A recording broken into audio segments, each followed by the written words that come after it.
түрмөдө жаткандар, камалып жаткандардын Суталинов. Чынында кыргыз эли мындай кыйналып аткан адамга дайыма боорукер мамиле кылат. Бул турган иш. Бул кыргыз элинин өзүнүн мүнөзү. Кандай адам болбосун, көзү тирүү кыйналып турган адамга баары кечиримдүүлүк кылыш керек. Баары кичине ага анын өтө оор акыбалдан нары жака кетишине жол бербеш керек. Бул бүт эл аралык укук боюнча дагы бул мындай деп айтылат. Принцип гуманности. Гумандуулуктун принциптери боюнча ошондойлорду аяш керек. Бирок дагы бир кызык жери бар. Муну эч ким айтпайт болуш керек, мен силерге айтып берейин. Эң биринчи ошол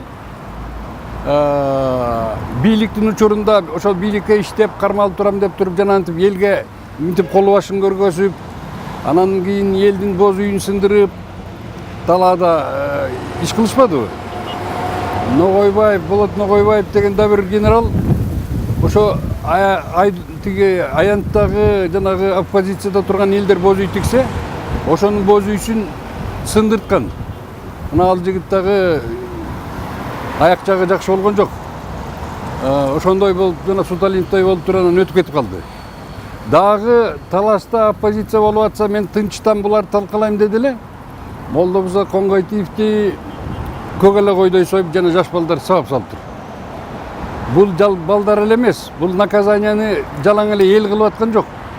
Бул Кудай астында курду моюнга салып туруп, мен кагылайын кыргыз элим. Мен бийликтин арасында жүрүп, аябай чоң катачылыкты жибериптирмин. Мени кечиргиле элим деп айтыш керек. Ошондо өзүнүн дагы кекти да кой берет. Анан кийин тиги мыйзамдагы кишилер дагы гумандуулук принципти кабыл алат. Өздөрүнө дагы ден соолугу доңолот. Баягы кылган күнөөнү моюнга алуу адамды ичиндеги кек, элди азырга чейин элди тоотпой турганда ден соолугу да жакшы болбойт, соту дагы тартышы кете берет. Элдин астында айтыш керек. Кыргыз элим, бир жаман балаңарды кечиргиле. Мен ошол бийликтин катарында туруп, бир жаман иш кылып турмун, кемчилдик кетирип турмун. Мен элимден кечирим сурайм деш керек. Ошондо ал өзүнүн көкүрөгүндө турган жанагы кекетип, мокотуп турган жаман ойлордун баары кетет, тазаланат, анын ден соолугу доңолот. Жанагы укук коргоо органдары дагы ага боорору менен каалайт. Түшүнүктүү жана гумандуулуктун принциптеринин негизинде аны кой берүүгө шарт түзүлөт. Эң биринчи ошол камакта жаткандар, качкан президенттер кыргыз элинен кечирим сураш керек. Илгери кыргыздын салты ошондой болгон. Курду моюнга салып дейт. Чөгөлөп элден кечирим сураганда эл бата берген. Болду балам, кечирдик сени. Ошондон баштап алардын ден соолугу доңоло баштаган, мыйзам доңоло баштаган. Өздөрү дагы, эл дагы ыраазы болуп калган. Бала эми бийликте туруп бир кетирилген экен кемчилдик. Анан эми аман эсен болсун, жаны калсын деп эл бата берет. Ошондо иши доңолот, ден соолугу доңолот. А булар андай кылбай жатпайбы? Эмне үчүн Акаев келип кечирим сурабайт? Эмне үчүн Бакиев келип кечирим сурабайт? Эч ким сурабай жатпайбы?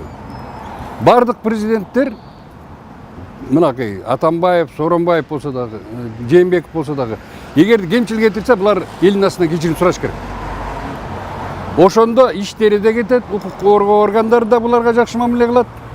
Булар иш оңолуп, ден соолугу оңолот. Кыргыз элинде тарыхта ушундай. Алдыңа келсе, атаңдын кунун кеч дейт. Элдин алдына келип куру мойнуна салса, аларды тиги жогору жактагы киши да кечирет. Элинен кечирим сурады бечарада. Антпей жатышпайбы? Менин оюмча алар элден биринчи кечирим сураш керек.